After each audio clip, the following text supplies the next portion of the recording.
14 अप्रैल को प्रधानमंत्री मोदी उत्तराखंड दौरे पर आए और देशवासियों को सौगात देकर गए। लेकिन उत्तराखंड कांग्रेस का सरकार पर ताबड़तोड़ सियासी हमला अभी भी जारी है। शाम के बज चुके 8 और आप देख रहे हैं क्वेश्चन आवर और मैं हूं आपके साथ निशी भाटिया। प्रधानमंत्री के उत्तराखंड दौरे के बाद अब सवाल जवाब पर सियासत तेज है। कांग्रेस प्रदेश अध्यक्ष गणेश गोदियाल ने दौरे को लेकर कई गंभीर सवाल उठाए हैं, तो वहीं सरकार के कैबिनेट मंत्री खजान दास ने भी इन आरोपों को पूरी तरह से निराधार बताया और कांग्रेस पर ही पलटवार किया। तो प्रधानमंत्री मोदी उत्तराखंड दौरे पर आए और आरोप प्रत्यारोप की राजनीति का एक सिलसिला छोड़ गए। इधर भारतीय जनता पार्टी और कांग्रेस के बीच आरोपों की राजनीति छिड़ चुकी है, क्योंकि कांग्रेस का साफ कहना है कि यहां पर कुछ भी विकास नहीं हुआ है। जो उम्मीदें प्रधानमंत्री मोदी के आगमन से जुड़ी हुई थी और उसके बाद जिस तरीके की तस्वीरें निकलकर सामने आई, अपने भाषण के माध्यम से उन्होंने बड़ा बड़ा बखान जरूर किया, लेकिन जो धरातल की सच्चाई है उससे जरूरी एक भी सवाल और उसके जवाब पर बिल्कुल भी चर्चा नहीं करी।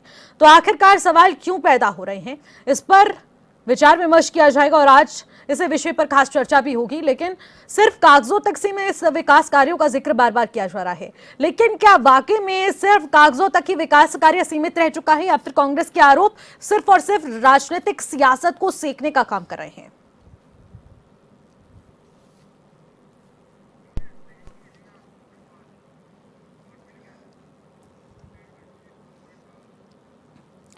तो प्रधानमंत्री मोदी के आगमन के बाद जो आरोप प्रत्यारोप की राजनीति छिड़ चुकी है, आज इसी पर हम लोग खास चर्चा करेंगे। हमारे साथ खास पैनल भी जुड़ चुका है और उससे पहले मेरी सहयोगी रिया डंगवाल भी इस वक्त हमारे साथ जुड़ चुकी हैं और आशीष नौटियाल कांग्रेस पार्टी के नेता हैं, डॉक्टर दिव्या नेगी भारतीय जनता पार्टी की प्रवक्ता पैनलिस्ट हमारे साथ इस वक्त स्टूडियो से जुड़ चुके हैं। राकेश ध्यानी यूकेटी के प्रवक्ता हैं, वो भी इस वक्त हमारे साथ स्टूडियो से जुड़ चुके हैं। हरीश मैखुरी जी वरिष्ठ पत्रकार हैं, वो भी इस वक्त हमारे साथ वर्चुअली जुड़ चुके हैं। आप सभी मेहमानों का मैं स्वागत करूंगी और चर्चा की शुरुआत करते हैं आशीष नौटियाल जी आपसे।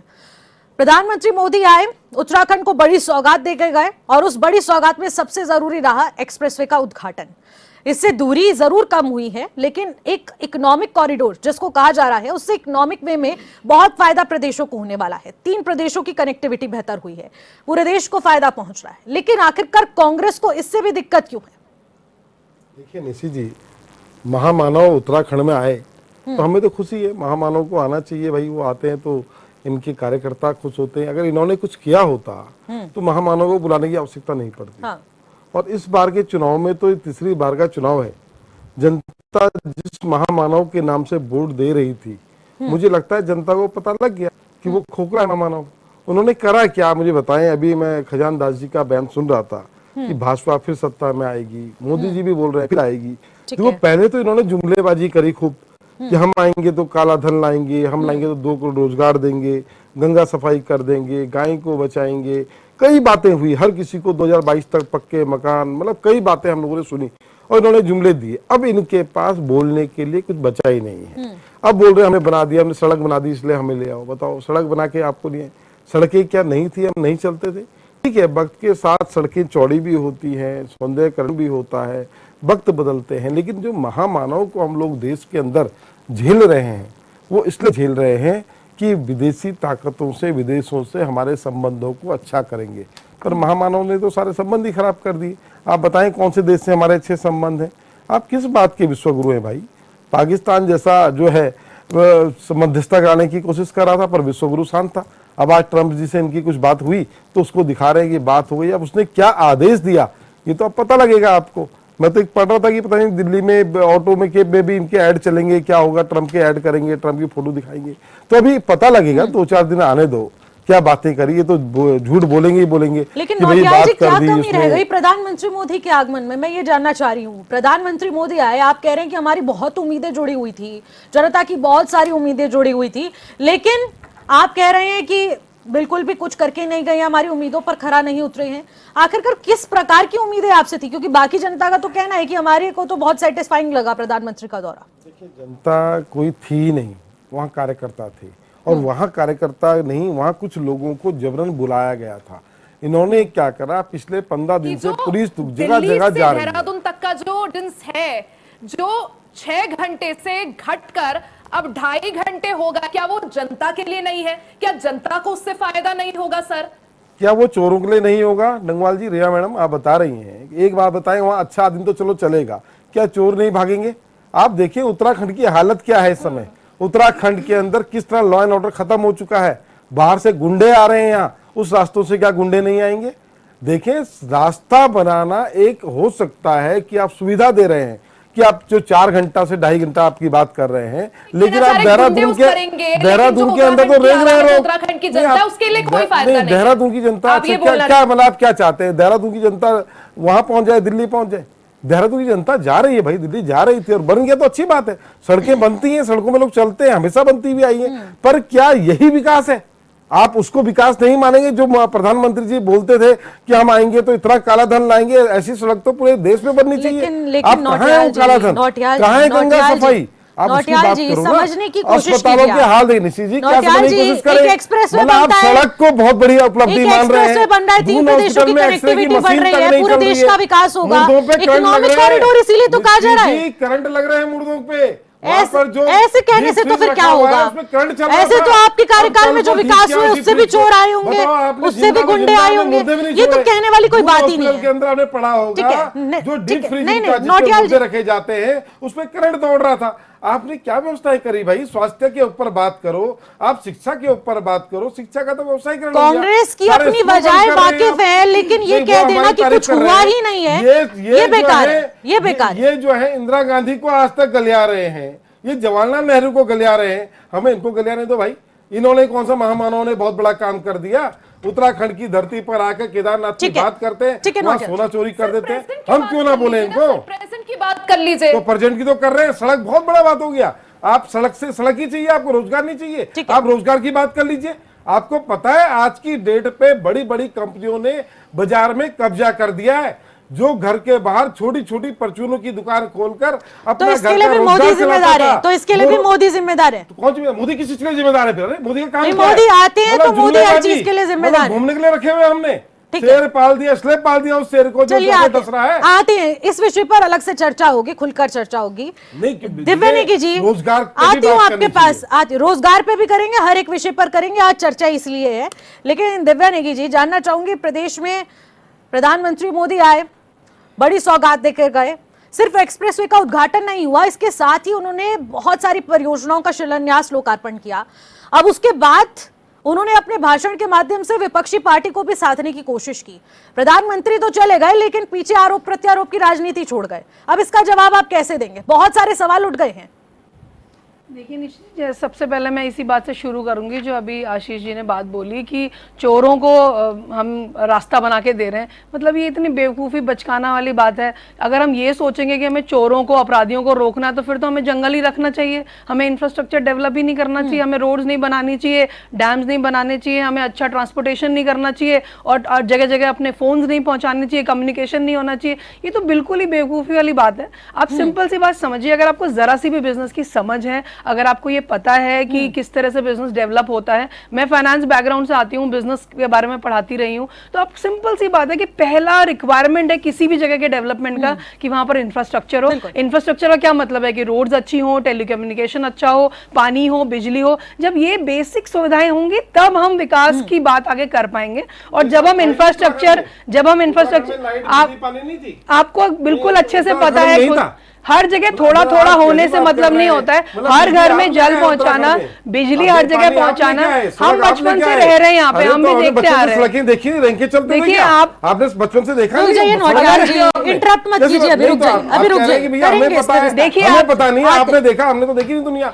अगर रोड लगातार यहाँ पर बन रही है, गांव गांव तक सड़क पहुंची है। मैं खुद जिस गांव में रहती हूँ, जहां मेरा पैतृक निवास है, वहां पर सालों से हम 2.5-3 किलोमीटर चलकर घर पहुंच पाते थे मेन रोड से। अब वहां हमारे घर तक सड़क पहुंचती है। ये कोई बताने की बात नहीं है, हर उत्तराखंड वासी जानता है कि किस तरह से रोड जगह जगह पहुंची है, हर जगह आपका इंटरनेट पहुंचा है, कम्युनिकेशन की सुविधा पहुंची है, उससे कितना आराम हुआ है। ये एक बेसिक रिक्वायरमेंट होता है डेवलपमेंट का। जब ये सारा ढांचा हमारे लिए तैयार हो जाता है, तब तेजी से और विकास होता है। और अगर हम ये बोलें कि इतना 12,000 करोड़ रुपए का इंफ्रास्ट्रक्चर डेवलप करा, उसका क्या फायदा मिला, तो ये फिर वही मैं कहूंगी कि आपको बिल्कुल भी ज्ञान नहीं है। लेकिन दिव्या नेगी जी, अभी जब जिस डेवलपमेंट की आप बात कर रहे हैं और जिस डेवलपमेंट के तहत आप 2027 में कदम रखने वाले हैं, और कहा जा रहा है कि फिर ट्रिपल इंजन की सरकार बनेगी, हैट्रिक मारेंगे, तो क्या ये डेवलपमेंट की परिभाषा भी उत्तराखंड में पर्याप्त रूप से हम लोग मान सकते हैं कि देखिए जो भी विकास होता है, डेवलपमेंट होता है, उसकी परिभाषा क्या होती है कि भाई हम पूरा का पूरा इंफ्रास्ट्रक्चर डेवलप करेंगे और अच्छी बेहतर सुविधाएं लोगों को देंगे, लोगों की गरीबी दूर करेंगे, लोगों की को स्वास्थ्य सुविधाएं बेहतर देंगे, उनकी शिक्षा बेहतर करेंगे, उन्हें आपके रोजगार मुताबिक देंगे। सरकार की ओर से अपने कार्यकाल के तहत जो अभी बीत चुका है और जो आगे होने वाला है उसकी हम बाद में बात करेंगे, लेकिन क्या ये परिभाषा किए गए कार्यकाल के तहत पूरी तरह से सफल नजर आ रही है कि डेवलपमेंट बिल्कुल। हो गया है प्रदेश में? देखिए डेवलपमेंट हो गया है वाला दिन तो कभी आता ही नहीं है। विकास एक निरंतर प्रक्रिया है जो हर देश में, हर मनुष्य के जीवन में, हर प्रदेश के लिए लगातार चलती रहेगी। ऐसा थोड़ी है कि एक ऐसा दिन आएगा जब आप बोलेंगे कि जी सारा डेवलपमेंट हो गया है और हमारी जो जनता है उसको कुछ नहीं की बात चाहिए। कर रही हूँ मैं। बेसिक जो डेवलपमेंट है उस पर तेजी से काम हो रहा है। आपको दिख रहा है किस तरह से हमने आप ये कहना roads चाह रहे हैं provide करी काफी है। हद तक जो है काम है, काफी कुछ काम और होना है, और आपने जो डेवलपमेंट किया है, काम किया है, क्योंकि उत्तराखंड के इतिहास में पहली बार था जब किसी सरकार को रिपीट किया गया। कहीं ना कहीं आप लोग कॉन्फिडेंट है अपनी स्थिति को लेकर। हमारे साथ राकेश ध्यानी जी भी हैं। राकेश, से प्रधानमंत्री नरेंद्र मोदी का दौरा होता है, इकोनॉमिक कॉरिडोर का वो उद्घाटन करते हैं, कई और परियोजनाएं जनता के नाम जनता को समर्पित करते हैं। सर, कांग्रेस जिस तरह से इसको लेकर आरोप लगा रही है, कह रही मूलभूत जो चीजें हैं, जो जरूरतें हैं उत्तराखंड की जनता की, उनको एक तरह से एडही किया पीएम ने।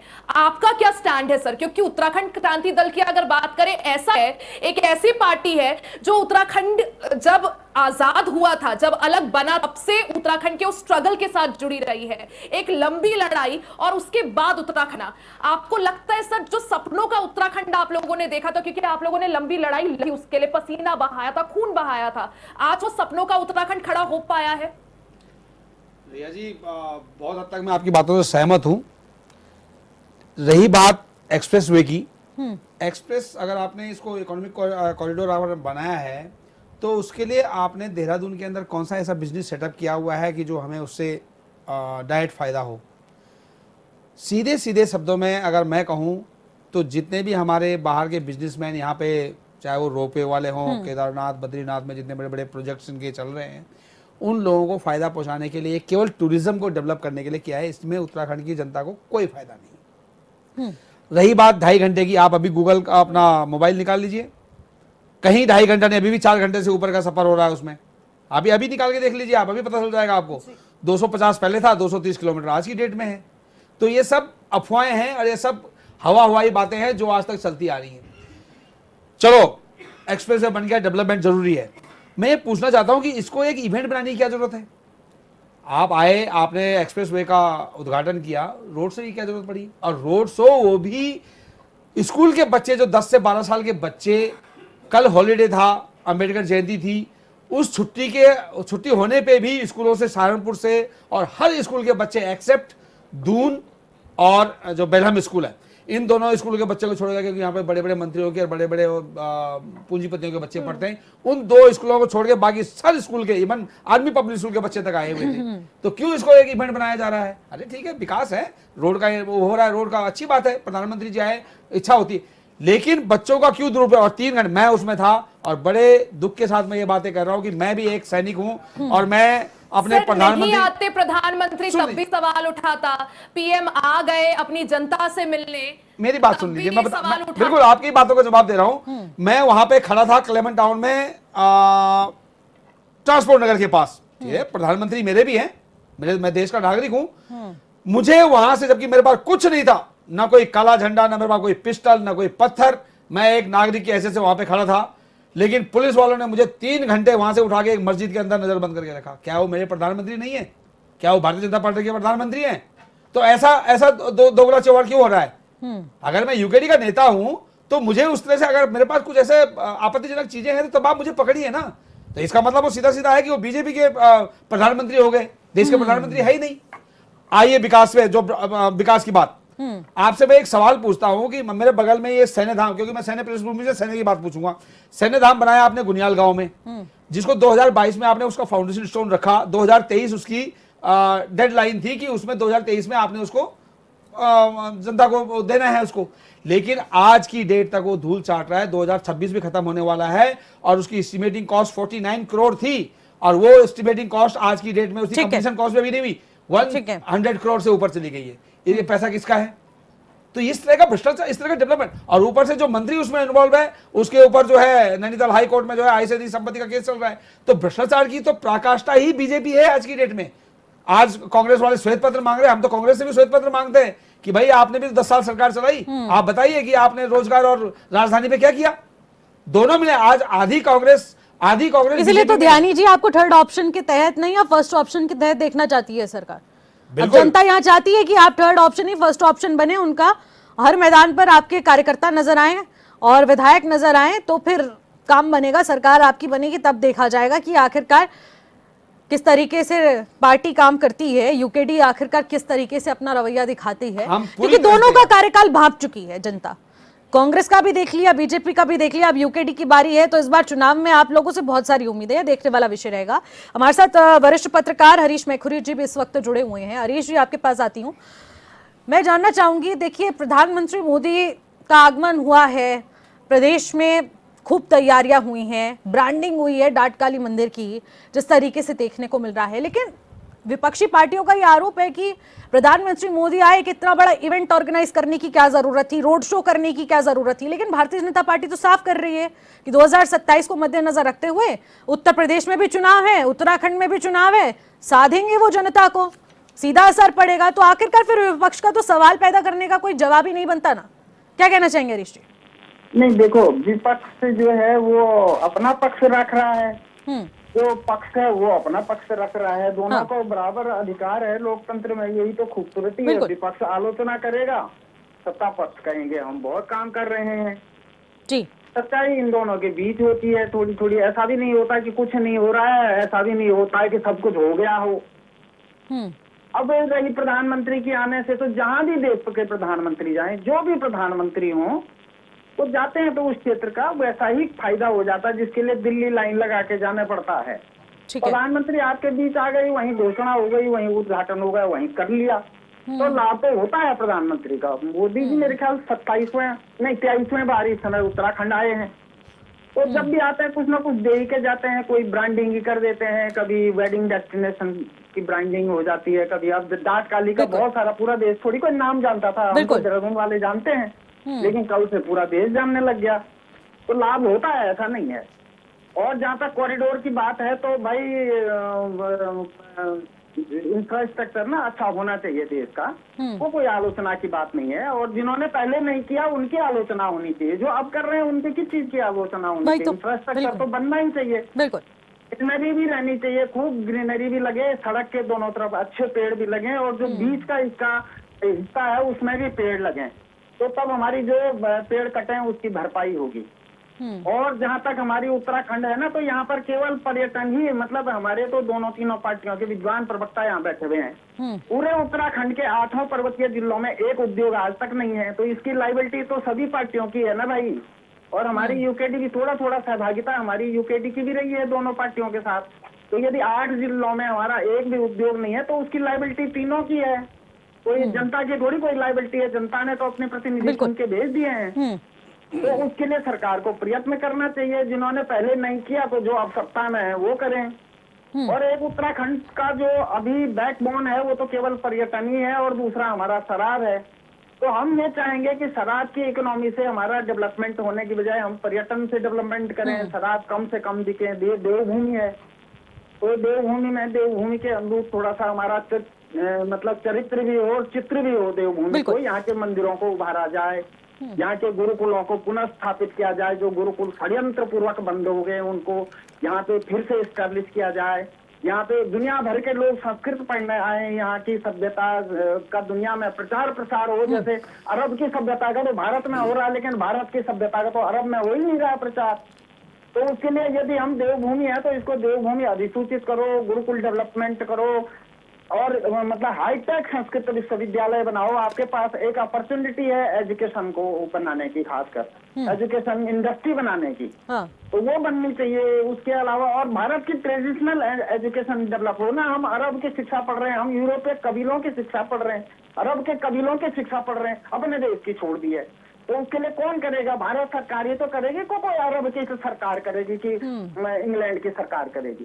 तो इससे तो लेकिन हरीश जी, लेकिन हरीश मैखुरी जी, प्रधानमंत्री बिल्कुल आते हैं सर, तो फायदा जवाबदेही होता है, मौजूदा सरकार और की भी कुछ ना कुछ बनती फायदा है। अवश्य होता है इस चीजों का। ठीक है, मैकुरी जी, मेरा सवाल आपसे यही रहेगा कि देखिए बार बार उनके भाषण से जुड़े सवाल उठाए जा रहे हैं कि प्रधानमंत्री मोदी आए लेकिन जनता को सेटिस्फाई नहीं करके गए। क्या लगता है कि सेटिस्फाई नहीं हुई है उत्तराखंड की जनता इस उद्घाटन और इस कार्यक्रम के बाद? नहीं, देखो, दो चीजें होती हैं, सबके मन की बात होती भी नहीं है और सब सेटिस्फाई होते भी नहीं, किसी भी सरकार में नहीं होते, इसी सरकार की बात नहीं है। लेकिन हम एक चीज जरूर कह रहे हैं, उत्तराखंड को नए प्लानिंग की आवश्यकता है। एक तो हमारी राजधानी गैरसैंण जाए, ठीक उस है, पर सभी पार्टियों की सरकार, सभी लोगों की सरकार चर्चा करे। कल हमने मोदी जी तक ये बात ही नहीं पहुंचने दी कि भाई हमारी राजधानी गैरसैंण हो। ये हमारे पास एक इंटरनेशनल हवाई पट्टी हो जिसको हम गैन कंट्रोली में, चमोली में बना सकते हैं। सीधे बद्रीनाथ, केदारनाथ यात्रा आने वाले लोग, हमारे सैन्य की छावनियां जो हैं, वो चीन के साथ हमारा बॉर्डर लगता है, तो सामरिक महत्व की एक हमारी हवाई पट्टी हो जाएगी। नहीं तो अगर दो बातें रख देते प्रधानमंत्री के लिए। बिल्कुल मैकुरी जी, देखिए बहुत सारे ऐसे सवाल हैं जिनका जवाब अभी भी सरकार को देना है। प्रधानमंत्री मोदी आए लेकिन उनके आगमन के बाद जो पीछे आरोप प्रत्यारोप की राजनीति रह गई है उस पर भी अभी भी चर्चा जारी है और उसी पर हम लोग भी चर्चा कर रहे हैं। चर्चा में सवाल जवाब का सिलसिला जारी रहेगा। फिलहाल एक छोटे से ब्रेक का वक्त हो चुका है, ब्रेक के बाद जो लौटेंगे। ब्रेक के बाद एक बार फिर से आपका स्वागत करते हैं क्वेश्चनार में, और क्वेश्चनार में कांग्रेस के ताबड़तोड़ हमले पर खास चर्चा हो रही है क्योंकि प्रधानमंत्री मोदी उत्तराखंड आए और प्रदेश में कोई ना कोई सौगात ना देकर जाएं, ऐसा हो नहीं सकता।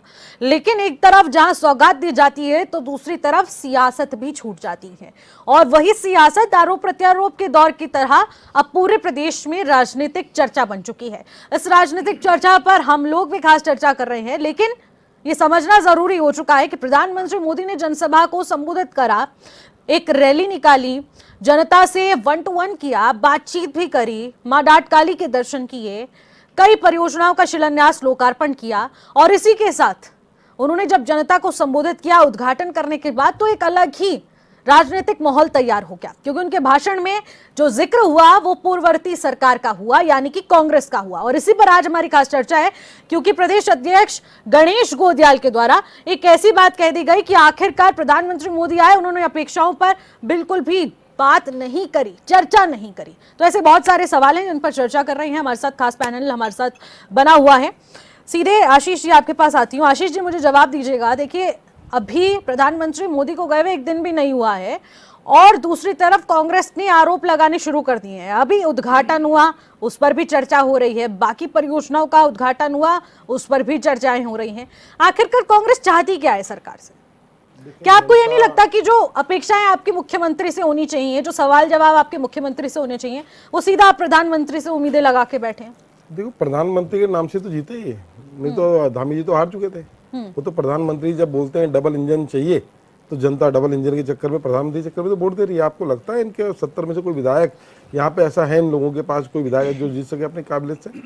आप जनता से अगर मिलते, कैसी बात कर रहे हैं? 2 बार से सरकार बन रही है, आप बोल रहे हैं कि काबिलियत नहीं है, निश्चित जी, जनता का दिल जीत रहे हैं, वो तीसरी बार हैट्रिक मारने की कोशिश कर रहे हैं। आप मुझे बताइए कि कहां से नहीं जीत रही है? जनता ऐसा है, जनता पूछती है, अगर जनता से मिलते क्या हुआ तेरा वादा, अगर उनके विधायकों में वो काबिलियत नहीं है तो आप में वो क्यों नहीं वो कमियां दूर हो पा रही हैं? निश्चित जी, कभी आप जनता चुन ले आपको ये जानकारी होगी, कभी कांग्रेसी सरकार बनाती थी, भाजपा तो थी नहीं। आप क्या हमेशा थोड़ी एक का राज रहेगा, बदलते हैं, वक्त बदलते हैं। और तो क्या हो गया, अगर तीसरी बार आ गए तो बहुत बड़ी बात हो गई। आते हैं लोग, जब कोई नया आता है चाहे किसी क्षेत्र में आए, जनता उसको मौका देती है। आपके अगर बगल में कोई नई दुकान खोलेगी ना तो जनता पहले वहां जाना चाहेगी कि भाई देखे तो सही है दुकान के अंदर है क्या। जब लगेगा भैया तो लूट मारी है तो फिर भाग जाएगी।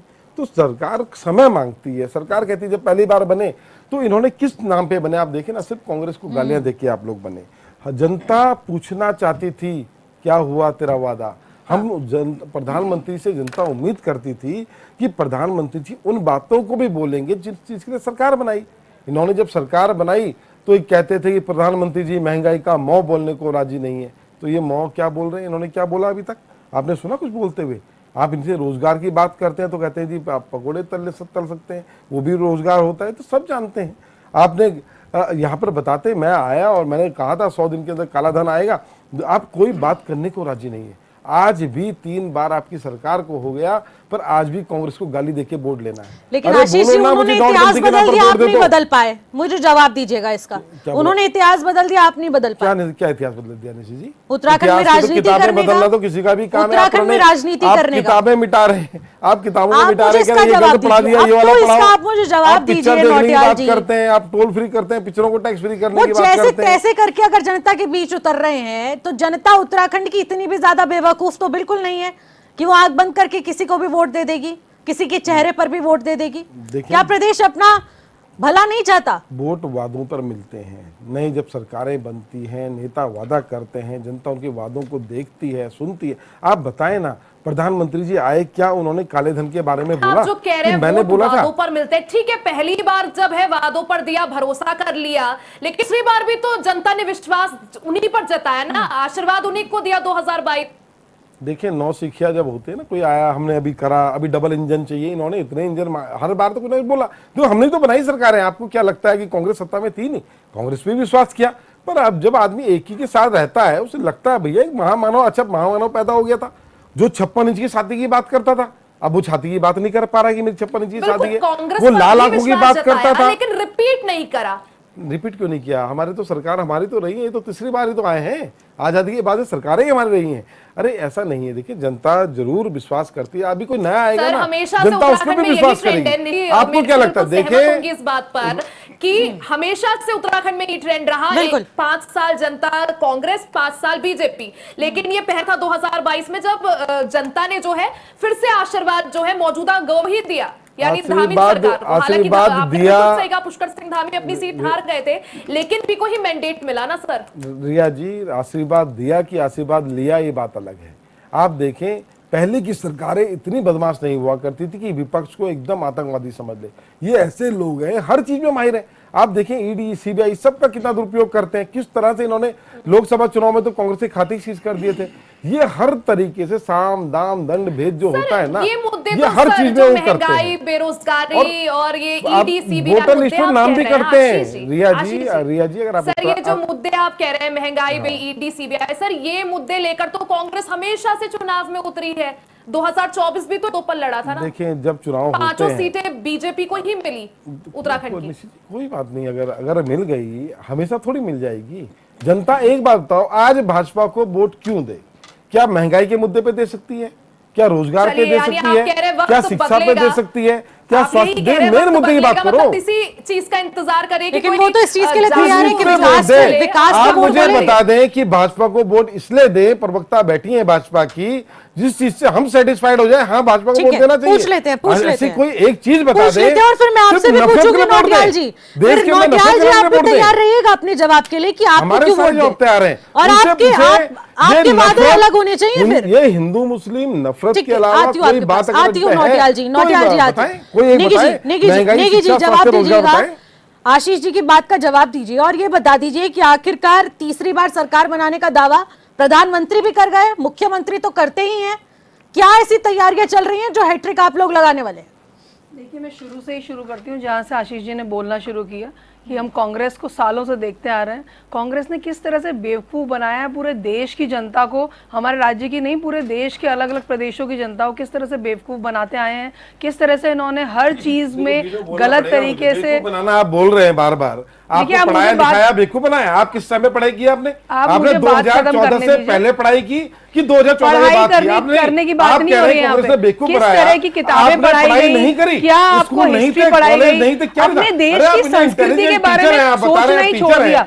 देश के संस्कृति पे जो हमें गर्व होना चाहिए था। देखिए, आप यहाँ पर पहले बात सुनिए, नहीं रहते थे, आपने क्या गाड़ी नहीं देखी थी? आपने हवाई जहाज नहीं देखी? आप यहाँ पर बात सुनिए और मेरे को बात खत्म करने दीजिए। मैं आपके बीच में नहीं बोली, आप भी चुपचाप मेरी बात सुनिए। इस तरह से बेकार का हल्ला करने से कुछ नहीं होता। ये बनाया है कि देश की जो संस्कृति होती है, देश पे जो गर्व होता है, अपनी भाषा का जो गर्व होता है, उसको कांग्रेस ने बहुत ही तरीके से स्ट्रैटेजी बना के खत्म किया है। एक देशवासी को जो अपनी संस्कृति पे गर्व होता है, अपनी भाषा पे गर्व होता है, अपने देश पर गर्व होता है, अपने इतिहास पे गर्व होता है, ये सब कुछ पहली बार 2014 में भाजपा की सरकार आने के बाद लोगों को समझ में आया है। इसलिए विदेशों में हम देखते हैं कि किस तरह से भारतवासी गर्व गर्व से रह पाते हैं, गर्व से अपनी भाषा का प्रयोग कर पाते हैं। हमें एक ऐसा प्रधानमंत्री मिला है जो हिंदी में जाके जगह जाके भाषण देते हैं।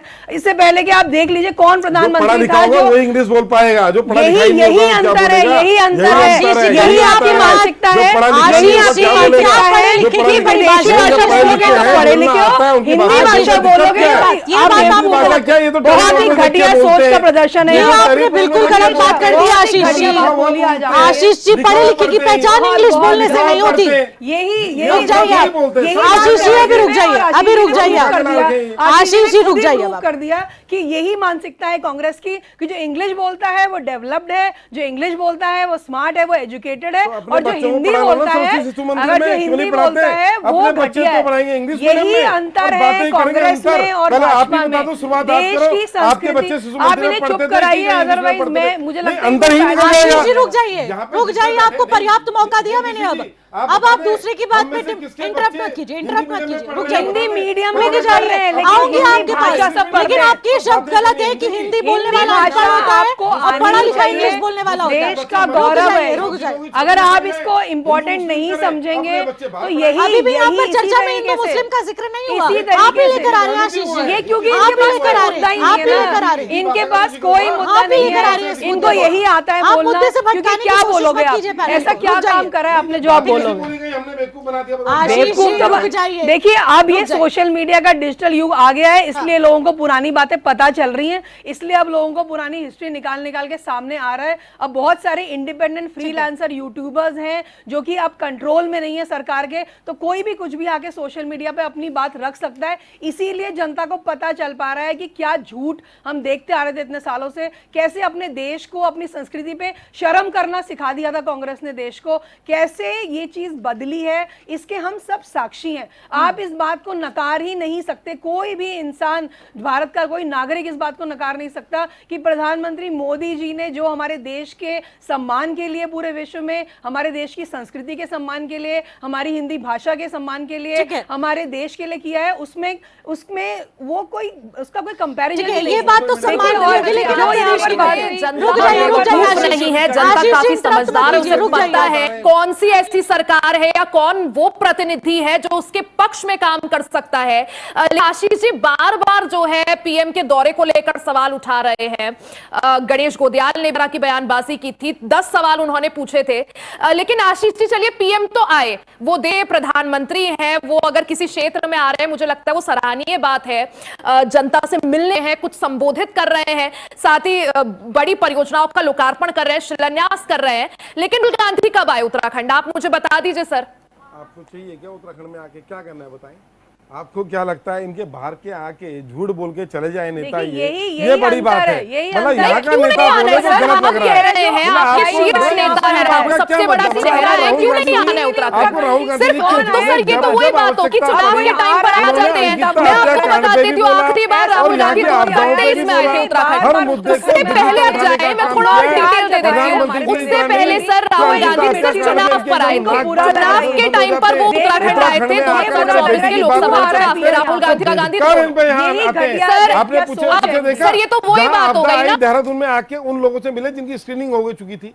आपके शीर्ष नेता सबसे बड़ा चेहरा है, अपने सर अपने कार्यकर्ता को बूस्ट करने के लिए आता है ना शीर्ष नेता। कर देंगे, आप हमारी चिंता ना करें, हम कर देंगे। हमें मोदी जी जैसे झूठे लोग नहीं चाहिए। आपको पता है अब सोशल मीडिया पर देहरादून में सर सोशल मीडिया पर आप लेकिन जब बात जनता के बीच जाने की आए, गमले लगाए थे, आज सारे गमले गाड़ी लेकर उठा दिए इन्होंने। क्या विकास है? आज आप गमले लगा रहे हैं, जवाब नहीं दिया, क्या निकले? अब सुन लीजिए, मैं आपसे एक सवाल का जवाब लेना चाहूंगी और फिर मैं जाती हूँ दूसरे गेस्ट की तरफ।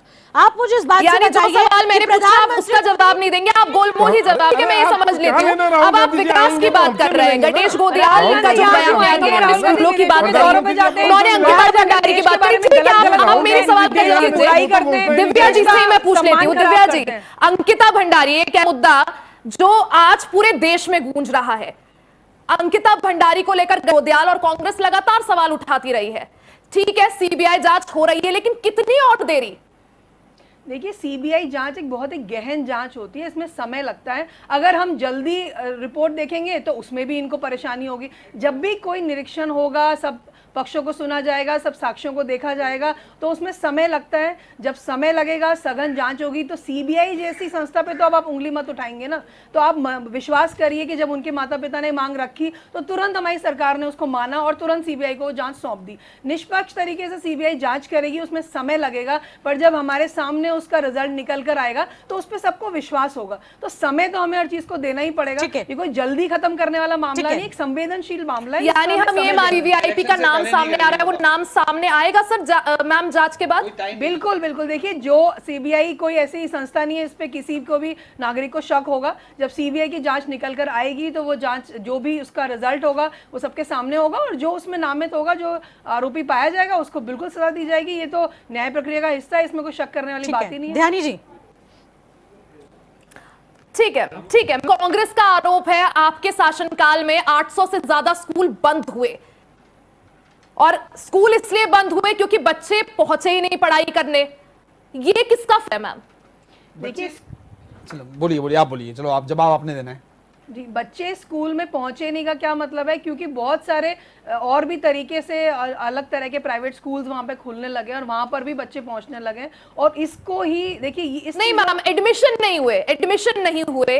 और एडमिशन आप ही के जो मंत्री है उनका जवाब आया था विधानसभा में कि 800 से ज्यादा स्कूल बंद हुए हैं। 1500 देखिए, स्कूल एक जब आप स्कूल जहां पर स्थापित होता है वहां पर हमें ये देखना पड़ता है। नहीं सर, ऑफिशियल डाटा बहुत सारा 800 का खर्चा होता है, उसमें बहुत सारा खर्चा होता है। तो अगर एक नियत संख्या का एडमिशन वहां पे नहीं हो पा रहे हैं तो उसकी संख्या को कम करना सरकारी खर्चे को कम करने का एक योजना का हिस्सा होता है। कि अगर फालतू में चल रहा है और एडमिशन नहीं हो रहे तो हमें उसका संज्ञान लेना पड़ता है। उसके बहुत सारे अलग अलग कारण हो सकते हैं कि क्यों वहां पर एडमिशन कम। बिल्कुल दिव्यानी जी, आपने बिल्कुल सही शब्द कहा कि वहां पर देखना पड़ता है कि आखिरकार क्यों एडमिशन नहीं हो रहे हैं और क्यों बच्चे नहीं आ रहे हैं। इसके पीछे की अगर सच्चाई खंगाल ली जाए तो पता चल जाएगा कि प्रदेश में आखिरकार इतने स्कूल बंद क्यों हुए। क्योंकि वहां बेहतर इंफ्रास्ट्रक्चर नहीं है, और जिस डेवलपमेंट की आप अभी थोड़ी देर पहले बात कर रही थी वो उसके आसपास के एरिया में नहीं है, जिस वजह से वहां के लोग गांव छोड़कर घोस्ट विलेज कर सीधे पलायन करके और प्रदेशों का रुख कर रहे हैं। ये है उस डेवलपमेंट की असल परिभाषा। और इस डेवलपमेंट के तहत ही प्रदेश में हंगामा कट रहा है कि सरकार आए तो इस पलायन की समस्या को रोके। क्योंकि पहाड़ों में जो मूलभूत समस्याएं हैं उसको दूर करना उतना ही ज्यादा जरूरी हर सरकार के लिए होना चाहिए, जो कि प्राथमिकता का मुद्दा। और 2027 इसीलिए कहा जा रहा है कि गैरसैंण को राजधानी बना दिया जाए। अगर राजधानी वहां पहुंचेगी तो वहां पर मूल विकास पहुंचेगा, मूल विकास पहुंचेगा तो वहां के लोग वहीं रुकेंगे, वहां पर रोजगार मिलेगा, रोजगार के अवसर तैयार होंगे। ये समझने की कोशिश आखिरकार पता नहीं क्यों सरकार नहीं कर पाती, और अपनी डेफिनेशन को हर बार चेंज कर दिया जाता है और फिर उसके बाद जो आंसर दिया जाता है उसके पीछे की सच्चाई पर कोई चर्चा नहीं होती।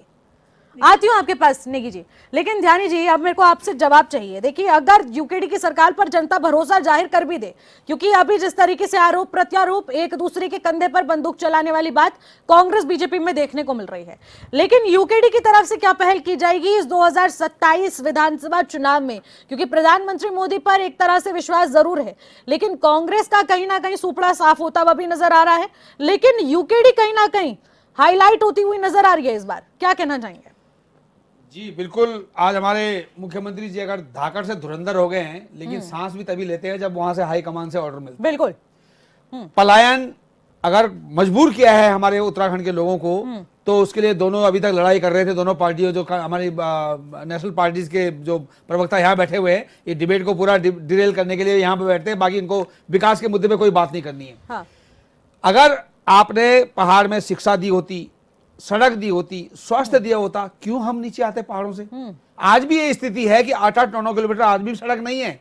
आप बड़े बड़े एक्सप्रेसवे का उद्घाटन कर रहे हैं, बड़ी बड़ी बातें कर रहे हैं, स्मार्ट सिटी के नाम कर रहे हैं, लेकिन पहाड़ों में जो लोग रह रहे हैं उनकी स्थिति। आज मैं अपने गांव की बताता हूं, पौड़ी गढ़वाल दुगड्डा ब्लॉक के अंदर एक मेरा स्कूल है गांव में।